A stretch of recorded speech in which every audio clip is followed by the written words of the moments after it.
मुनियों की पावन धरती, देश धर्म का नाता है।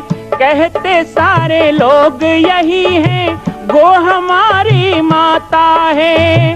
जाग उठो ओ भारतवासी, जाग उठो ओ भारतवासी, गो पर छुरियां चलती हैं। बंद करो गो माँ की हत्या, सारी जनता कहती है। बंद करो गो माँ की हत्या, सारी जनता कहती है।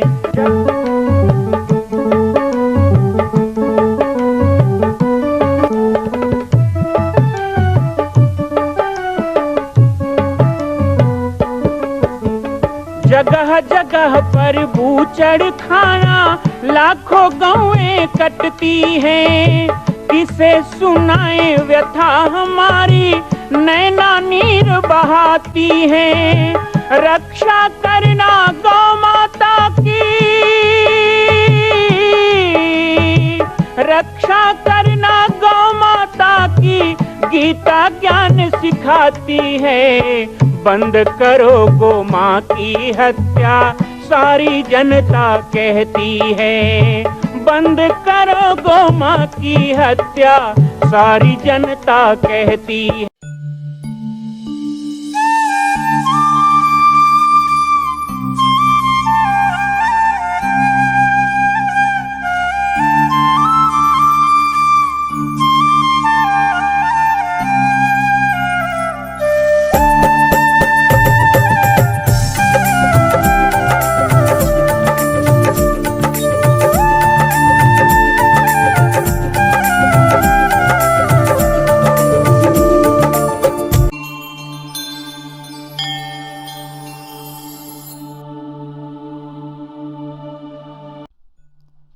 रामो राजमनीषदा विजयते, रामं रमेशं भजे। रामेणाभीतानि साचरचमो, रामाय तस्मै नमः। राम रामेति रामेति, रमे रामे मनोरमे, सहस्रनाम तातुल्यम, श्री राम नाम वरानने। अखंड सनातन और आदर्श मर्यादा के पुरुषोत्तम भगवान श्री राम के पावन दिव्य कथा का आज से हम बाबा जी की पाती में प्रसारण शुरू कर रहे हैं। श्री रामायण पाठ, जिस तरह प्रत्येक रविवार को आप हमारे इस चैनल के माध्यम से श्रीमद् भगवद गीता का पाठ सुनते हैं, इसी तरह प्रत्येक शनिवार को अब हम श्री रामचरितमानस के पाठ के द्वारा अपने चैनल को पवित्र करेंगे। जैसा आप सबका प्रेम और स्नेह मिला है, मैं चाहता हूं कि श्री रामायण पाठ को भी आप सबका स्नेह मिले, आप सबकी जिज्ञासाएं मिले, आप सबके विचार मिले। श्री रामचरितमानस की उत्पत्ति कैसे हुई, कैसे प्रारंभ हुआ? सबसे पहले भगवान शंकर अपने ही शब्दों में रामचरितमानस को माता पार्वती से कहते हैं। एक बार मां भवानी ने भगवान शिव से प्रश्न किया, राम कौन है जरा बताएं। अद्भुत प्रश्न है। क्या माता पार्वती को पता नहीं कि राम कौन है? पर राम के उस शाश्वत स्वरूप को उजागर करने के लिए उन्होंने भगवान शिव से प्रश्न कर दिया। भगवान शिव हैं भोलेनाथ। उन्होंने पूरी रामायण की रचना अपने मानस में कर ली। उनको लगा कि यह प्रश्न जब पार्वती के मन में हो सकता है तो कल कलयुग के मनुष्यों के मन में भी होगा, राम कौन? श्री रामचरितमानस को भगवान शिव ने अपने मानस में खचित कर लिया। रचि महेश निज मानस राखा, पाई सुसमय शिवासन भाखा। रामचरितमानस नाम क्यों? राम का चरित्र तो है, पर शिव के मानस पंकज से उत्पन्न होने के कारण रामचरितमानस। वैसे मानस का इतिहास देखेंगे, बड़ा लंबा इतिहास। 17 लाख वर्ष पहले भगवान राम का अयोध्यापुरी में जन्म हुआ। सरयू के किनारे एक नगरी है।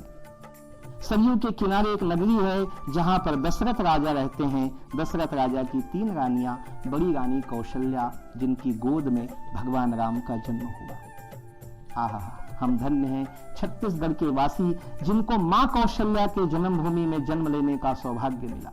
छत्तीसगढ़ की बेटी दशरथ की अर्धांगिनी माता कौशल्या के गर्भ में भगवान राम आए।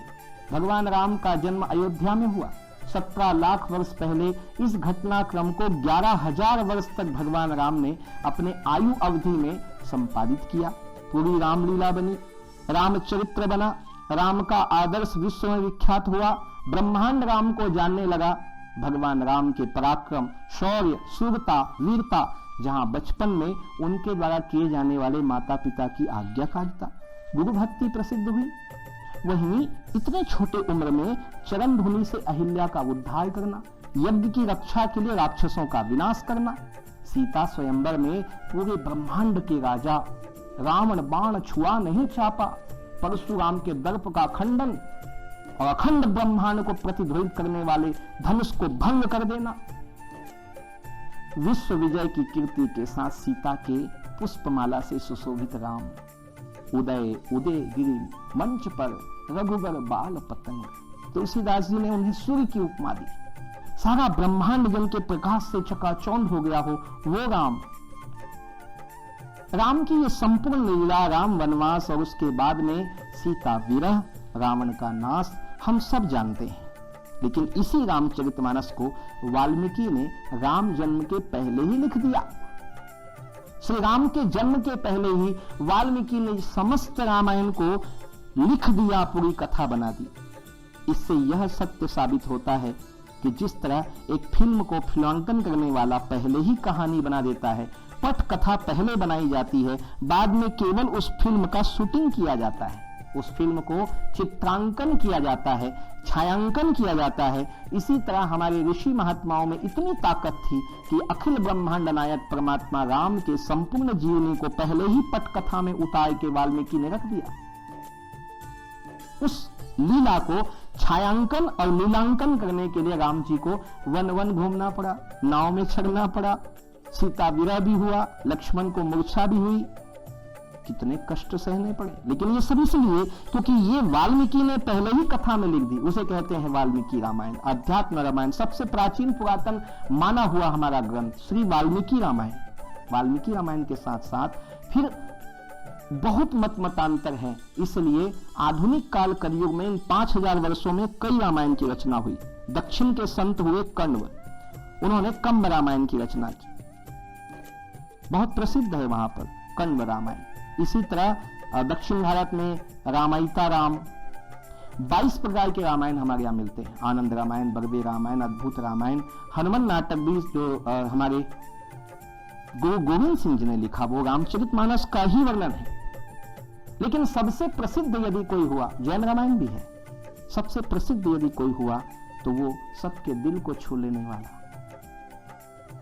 सबके अंतरात्मा को झकझोरने वाला गोस्वामी तुलसीदास जी के द्वारा रचित श्री रामचरितमानस। क्योंकि गोस्वामी तुलसीदास जी ने केवल रामायण का भाषांतरण ही नहीं किया, संस्कृत को हिंदी में लिखा, ग्राम्य भाषा में, इतना ही नहीं किया, बल्कि उन्होंने रामचरितमानस के प्रसंगों को व्यवहारिक जीवन में कैसे जिया जाए, ये उन्होंने वास्तविक धरातल में उतारा। गोस्वामी तुलसीदास जी की जो सोच थी वो एक ग्राम्य परिस्थिति से ऊपर उठ करके और कोई बहुत बड़ी ज्ञान नहीं बल्कि जीवन के अनुभवों से सजी हुई थी। इसीलिए रामचरितमानस जैसा कोई ग्रंथ नहीं। छहो शास्त्र सब ग्रंथन को रस, मुनि जन धन संतन को सर्वस, सार अंश सम्मत सब ही की।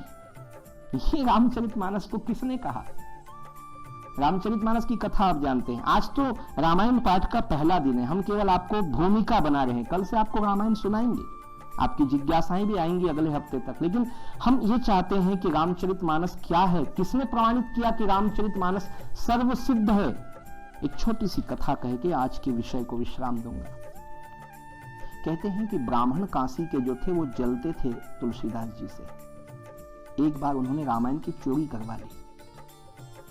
बाद में तो टोडरमल के पास मूल प्रति थी तो रामायण बच गया, लेकिन उन्होंने विवाद खड़ा किया कि रामायण कोई वेद नहीं, शास्त्र नहीं, पुराण नहीं, उसकी पोथी बनाकर कैसे व्यास गद्दी में बैठकर उसकी कथा की जा सकती है, पारायण कैसे किया जा सकता है। काशी विश्वनाथ मंदिर में रामायण को रख दिया गया। ताला बंद कर दिया गया। कहा गया कि आप यदि इस पर भगवान शंकर के हस्ताक्षर समेत मंदिर का पट खुलवा दें तो कहीं जाकर रामायण को सिद्ध किया जाएगा, रामचरितमानस को। रात भर पहरे बैठाए गए गोस्वामी तुलसीदास जी ने रात भर भजन किया अपनी कुटिया में। सभी ब्राह्मण जागते हैं और आश्चर्य की बात होती है कि 4 बजे अपने आप मंदिरों की घंटी बजने लगी, शंख बजने लगे, भगवान शिव के मंदिर के दिए जल गए। भगवान शिव के दिए जले, शंख घंटियां बजी, ताले खोले गए तो अद्भुत दृश्य था। भगवान विश्वनाथ महाकाल आदिदेव महादेव ने रामचरितमानस का पहला पृष्ठ खोल के वहां सत्यम शिवम सुंदरम अंकित कर दिया था। वहां रामचरितमानस सिद्ध हो गया कि ये वैदिक शास्त्रीय पौराणिक ग्रंथ है। रामचरितमानस के लिए इसलिए कहते हैं कि सीताराम चरित यति पावन। आप इस पावन कथा को हमारे साथ पढ़ें। घर घर में रामायण का पाठ होना चाहिए। लेकिन मैं चाहता हूं कि जब प्रत्येक शनिवार को रामायण पाठ का कार्यक्रम बाबा जी की पाती में हो तो केवल आप सुने नहीं, आप भी हमारे साथ रामायण गाएं, पाठ करें, रामायण का महत्व तो समझें। रामायण के प्रति जिज्ञासा हो तो भेजें, उसका निराकरण होगा। मिलेंगे अगले शनिवार को आप सभी के साथ इसी कार्यक्रम में रामायण पाठ के साथ। अंत में चलते चलते एक बहुत पावन चौपाई का पाठ कर लेते हैं। मंगल भवन अमंगल हारी, द्रवउषो दशरथ अजीर बिहारी। जय श्री राम, जय गो माता, जय गोपाल। मां कौशल्या की पावन जन्मभूमि छत्तीसगढ़ प्रांत में बालोद जिला में स्थित है श्री सर्वसिद्ध शक्तिपीठ जामड़ी पाटेश्वर धाम। परम पूज्य सद्गुरुदेव राजयोगी बाबा जी की तपस्थली श्री पाटेश्वर धाम और विश्व के अद्वितीय मां कौशल्या जन्मभूमि मंदिर निर्माण का दर्शन करने और इसी प्रकार समसामयिक विषयों पर अपना ज्ञान वर्धन करने के लिए और 10,000 गायों के लिए बनने वाले श्री हनुमान नंदीशाला गो अभ्यारण्य का समाचार प्राप्त करने के लिए आप सभी देखते रहें YouTube चैनल पर राम बालक दास, और हमारे चैनल को आप सभी सब्सक्राइब करें, घंटी का बटन दबाएं ताकि आप सूचनाओं से जुड़े रह सकें। जय श्री राम, जय गो माता, जय गोपाल।